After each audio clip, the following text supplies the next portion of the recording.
नहमदुहु व नसल्ली अला रसूलिहिल करीम अम्मा बाद फ़क़द क़ाल अल्लाहु तबारक व तआला फ़िल क़ुरआनिल मजीद वल फ़ुरक़ानिल हमीद फ़अऊज़ु बिल्लाहिस समीइल अलीम मिनश शैतानिर रजीम बिस्मिल्लाहिर रहमानिर रहीम यअतज़िरूना इलैकुम इज़ा रजअतुम इलैहिम क़ुल ला तअतज़िरू लन नु'मिना लकुम क़द नब्बअनल्लाहु मिन अख़बारिकुम। यहाँ से 11वां पारा शुरू हो रहा है, जिसमें सूरह तौबा की आखिरी 36 आयत और सूरह यूनुस की 109 आयत और सूरह हूद की इब्तदाई 5 आयत हैं। रुकू नंबर 1 के अंदर फरमाया कि ग़ज़वा तबूक से वापसी के सफ़र में अल्लाह ताला ने आपको ये बात बतला दी थी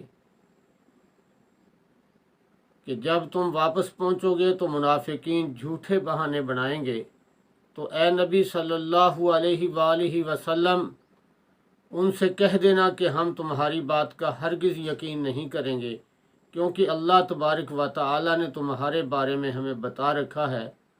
उसके बाद फरमाया देहाती मुनाफिक कट्टर किस्म के मुनाफिक हैं, अल्लाह के रास्ते में खर्च करने को तावान समझते हैं और मुसलमानों के मसाइब में फंस जाने के मुंतज़र रहते हैं, लिहाजा उनमें बाद मुखलिस मोमिन भी हैं।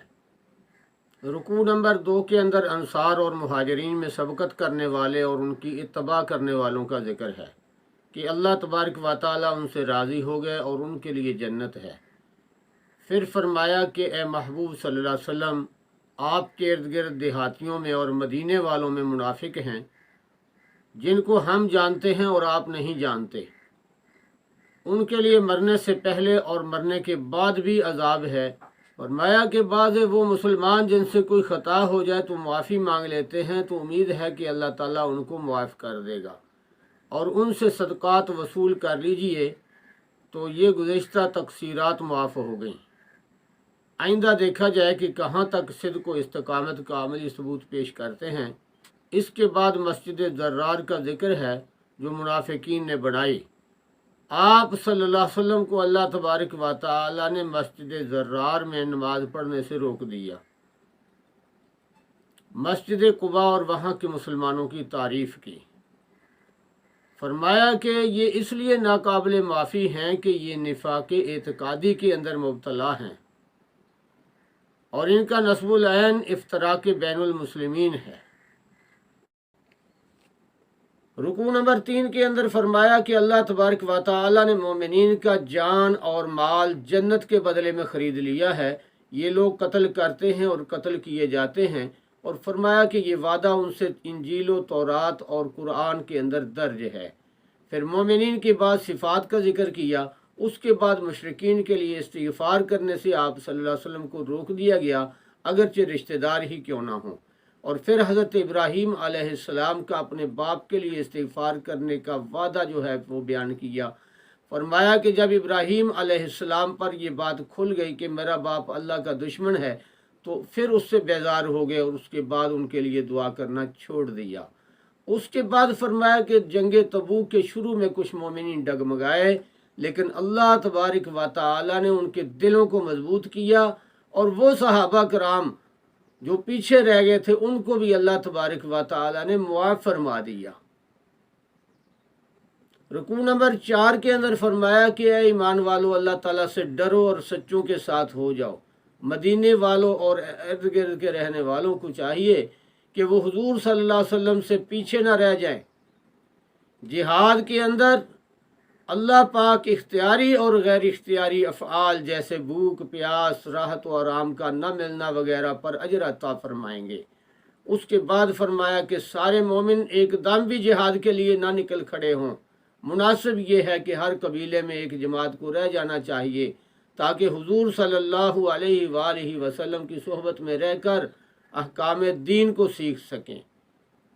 रुकू नंबर 5 के अंदर फरमाया कि ए ईमान वालों, वो कुफ़ार जो तुम्हारे करीब हैं उनसे जिहाद करो। फिर दर्जा बदर्जा हल्का जिहाद को वसी तर करते चले जाओ, और फरमाया कि कुफ़ार के मुकाबले में आप सल्लल्लाहु अलैहि वसल्लम को सख्त होना चाहिए। फरमाया अच्छी तरह ये बात जान लो کہ اللہ तबारक व तआला परहेजगारों के साथ हैं। उसके बाद मुनाफिकीन का जिक्र है कि सूरत के उतरने पर मुसलमानों का मजाक उड़ाते थे कि इस सूरत ने किसका ईमान ज़्यादा किया।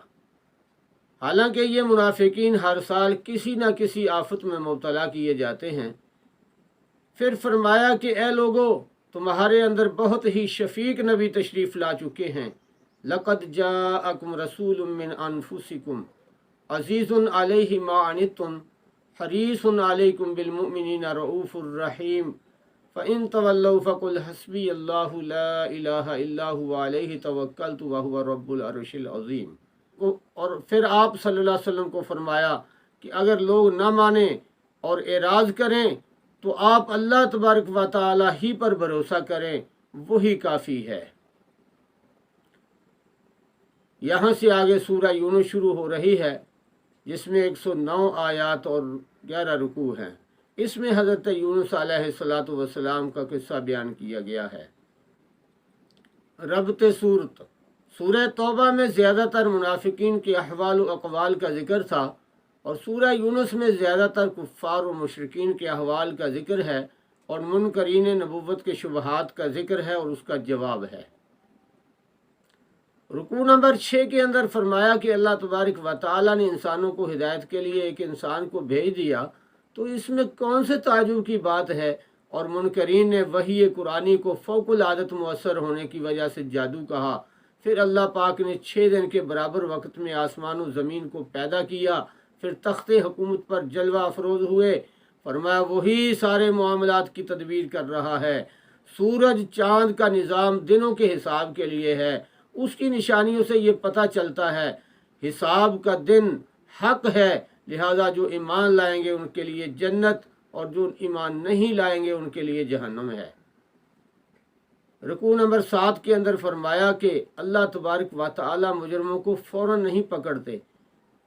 फरमाया कि जब इंसान पर मुसीबत आती है तो हमें पुकारता है, मुसीबत दूर हो जाती है तो हमें भूल जाता है।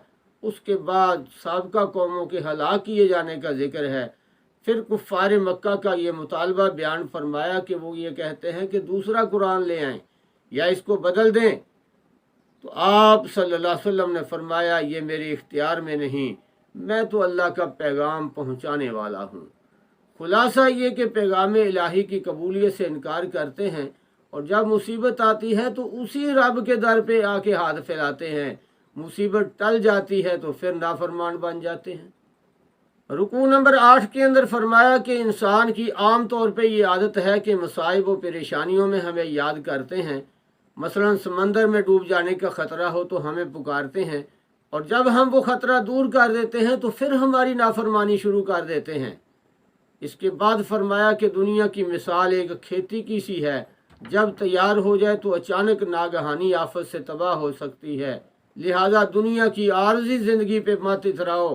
फरमाया कि आप सल्लल्लाहु अलैहि वसल्लम इनसे फरमा दीजिए कि दुनिया की ज़िंदगी में चंद रोज़ शरारतें कर लो, फिर इसका अंजाम भुगतने के लिए तैयार हो जाओ। खुलासा ये कि नाफरमानो, जिस ज़िंदगी पर तुम मगरूर हो वो बेहकीकत है। उस पर मगरूर होकर तुम पैगामात इलाही के तस्लीम करने से एराज न करो। रुकू नंबर 9 के अंदर फरमाया कि जिंदा से मुर्दा निकालना, मुर्दा से जिंदा निकालना और रिज़्क़ का देना ये अल्लाह का काम है और मुशरिकीन इसका इकरार भी करते हैं, लेकिन उसके बावजूद अल्लाह ताला के साथ शरीक ठहराते हैं। फरमाया कि कुरान के बारे में कहते हैं कि ये नबी का घड़ा हुआ है, तो आप इनसे फरमा दीजिए कि फिर तुम इस जैसी एक सूरत ही बना लाओ। खुलासा ये कि ये लोग अल्लाह तबारक व तआला को खालिक, राज़िक और मुदब्बिर मानते हैं, फिर भी उसके अहकामात से जी चुराते हैं और कुरान पर खुद साख्ता होने का इल्ज़ाम लगाते हैं। रुकू नंबर 10 के अंदर फरमाया कि अल्लाह तबारक व तआला किसी पर जुल्म नहीं करता, बल्कि लोग खुद ही अपने ऊपर जुल्म करते हैं। फरमाया कि महशर की हौलनाकियाँ देखकर दुनिया की ज़िंदगी एक घड़ी मालूम होगी, क़यामत के झुटलाने वाले घाटे में रहेंगे। जब किसी कौम का रसूल आ जाता है तो उनके दरमियान इंसाफ से फैसला कर दिया जाता है। پھر فرمایا کہ قیامت کے بارے میں یہ لوگ جلدی مچاتے ہیں حالانکہ اس کا وقت مقرر ہے، اس وقت ایمان لانا قابل قبول نہیں۔ رکوع نمبر 11 کے اندر فرمایا کہ جب کافر عذاب کو دیکھ لیں گے تو ساری دنیا بھی فدیہ میں دے کر نہیں چھوٹ سکیں گے۔ فرمایا زندگی موت اللہ ہی کے ہاتھ میں ہے، وہ کسی پر ظلم نہیں کرتا۔ قرآن شریف مومنین کے لیے نصیحت ہے۔ پھر فرمایا کہ حلال اور حرام کا اختیار صرف اللہ تعالیٰ کے ہاتھ میں ہے۔ رکوع نمبر 12 کے اندر فرمایا کہ تمام کائنات کے ذرے ذرے کا علم اللہ تبارک و تعالیٰ کے پاس ہے۔ جو اللہ کے دوست ہیں ان پر دنیا اور آخرت میں کوئی غم نہیں ہوگا، ان کے لیے دنیا اور آخرت میں خوشخبری ہے۔ پھر فرمایا کہ آپ صلی اللہ علیہ وسلم کفار کی باتوں سے رنجیدہ خاطر نہ ہوں، اللہ کی باتیں بدلہ نہیں کرتی، لا تبدیل لکلمات اللہ۔ فرمایا یہی عظیم کامیابی ہے، تمام عزت اور ذلت کا مالک اللہ ہی ہے۔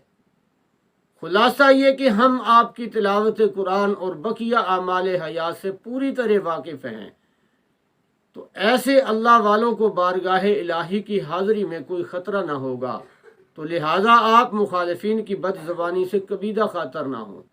رکوع نمبر 13 کے اندر اللہ تبارک و تعالیٰ نے آپ صلی اللہ علیہ وسلم سے فرمایا کہ آپ ان اہل مکہ کو حضرت نوح علیہ السلام کا قصہ سنائیے، جنہوں نے تقریباً 950 سال تبلیغ کی، لیکن چند ایک لوگوں کے علاوہ کسی نے بات نہ مانی۔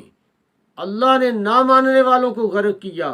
اور فرمایا کہ دوسرا قصہ حضرت موسیٰ علیہ السلام کا بیان کیجئے کہ فرعون کے درباریوں نے حضرت موسیٰ علیہ السلام کو جادوگر قرار دیا، اور حضرت موسیٰ علیہ السلام کے معجزے نے ان جادوگروں کے جادو کو باطل کر دیا اور حق کو ثابت کر دیا۔ خلاصہ یہ کہ تذکیر بھی ایام اللہ دیکھ لیجئے کہ نوح علیہ السلام اور بعد کے انبیاء علیہ السلام سے اناد رکھنے والے ہی برباد ہوئے۔ رکوع نمبر 14 کے اندر پھر حضرت موسیٰ علیہ السلام کا قصہ بیان کیا کہ ان کی قوم کے غریب افراد ایمان لائے اور وہ بھی فرعون سے ڈرتے تھے۔ موسیٰ علیہ السلام نے ان کی ڈھارس بندھائی کہ اللہ پر بھروسہ کرو۔ انہوں نے دعا کی ہمیں فرعون اور اس کی قوم سے نجات دے دیجئے، تو اللہ تعالیٰ نے بنی اسرائیل کو گھروں میں نماز ادا کرنے کا حکم دیا اور مومنین کو خوشخبری دی۔ حضرت موسیٰ علیہ السلام نے فرعون اور اس کے درباریوں کے لیے بد دعا کی، جس کو اللہ تعالیٰ نے قبول فرمایا، اور بنی اسرائیل کو اللہ تعالیٰ نے پانی میں سے پار کر دیا۔ فرعون اس کے لشکر کو ڈبو دیا، اور جب فرعون ڈوبنے لگا تو اس نے کہا کہ میں بنی اسرائیل کے خدا پر ایمان لایا۔ فرمایا کہ اس کا ایمان لانا قبول نہ کیا گیا، کیونکہ عین موت کے وقت ایمان کا لانا قابل قبول نہیں۔ اللہ تبارک و تعالیٰ نے فرمایا الآن وقد عصیت قبل، اب لایا تو ایمان، جبکہ اس سے قبل تو معصیت میں ہی مبتلا رہا، وَكُنْتَ مِنَ الْمُفْسِدِينَ، اور تو مفسدین میں سے تھا۔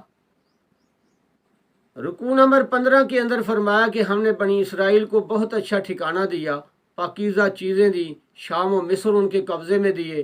دلائل واضح ہونے کے بعد انہوں نے کجروی اختیار کی، تو اللہ تبارک و تعالیٰ قیامت کے دن فیصلہ فرمائیں گے۔ فرمایا کہ جن کے دل پر مہر جباریت لگ چکی ہے وہ ایمان نہیں لائیں گے، اگرچہ وہ معجزات بھی دیکھ لیں۔ پھر فرمایا کہ دوسری بستیاں بھی حضرت یونس علیہ السلام کی قوم کی طرح ایمان کیوں نہ لائیں۔ اس کے بعد ہم نے ان پر دنیاوی عذاب ہٹا لیا اور ایک عرصے تک ان کو مہلت دی۔ مطلب یہ کہ اے مخاطبین قرآن، اس میں شک مت کرو اور محض شک کی بنیاد پر اس کی تکذیب مت کرو، ورنہ تمہارا حشر بھی وہی ہوگا جو پہلے جھٹلانے والوں کا ہوا۔ رکوع نمبر 16 کے اندر فرمایا کہ اے پیارے حبیب علیہ السلام، آپ فرما دیجئے کہ میں تمہارے معبودوں سے سخت بیزار ہوں۔ فرمایا میں تو اس کی بندگی کرتا ہوں جس کے ہاتھ میں موت و حیات ہے، اور فرمایا کہ مجھے تو مومن رہنے کا حکم دیا گیا ہے۔ خلاصہ یہ کہ اے لوگو، تمہارے شک کی بنا پر میں اپنا مسلک حق چھوڑنے کے لیے تیار نہیں۔ جو شخص اس قرآن کو مانے گا خود نفع اٹھائے گا، ورنہ انکار کا بوال اس کے سر عائد کیا جائے گا۔ یہاں سے آگے سورہ ہود شروع ہو رہی ہے۔ سورہ ہود کا سورہ یونس کے ساتھ ربط یہ ہے کہ سورہ یونس کے اندر دلائل عقلیہ کے ذریعے ثابت کر دیا گیا کہ اللہ تبارک و تعالیٰ کے یہاں کوئی شفیع غالب نہیں، اور سورہ ہود کے اندر دلائل نقلیہ کے ذریعے سے دعوی توحید ثابت کیا گیا ہے۔ سورہ ہود کا خلاصہ یہ ہے کہ دعوی توحید کے لیے عقلی دلائل کے ساتھ ساتھ نقلی دلائل بھی بیان کیجیے، اور مسئلہ بتانے سے مخالفین کی جانب سے تکلیفیں آئیں تو وہ برداشت کیجیے۔ چنانچہ سورہ ہود کی پہلی 6 آیات کے اندر واضح طور پہ حکم دیا گیا کہ اللہ تبارک و تعالیٰ کے سوا کسی کی بندگی نہ کریں، اللہ تبارک و تعالیٰ سے معافی مانگیں، اسی کی طرف رجوع کریں تو وہ تمہیں وقت معین تک اچھی طرح سامان زندگی عطا فرمائے گا، ہر صاحب فضیلت کو اس کا حق دے گا، اور اگر تم نے روگردانی کی تو تم پر بڑے دن کی عذاب کا جو ہے وہ خوف ہے۔ اللہ تبارک و تعالی ہمیں نصیحت عطا فرمائیں، اور آپ صلی اللہ علیہ وسلم کی شفاعت ہمیں نصیب فرمائیں۔ وآخر دعوانا ان الحمد للہ رب العالمین۔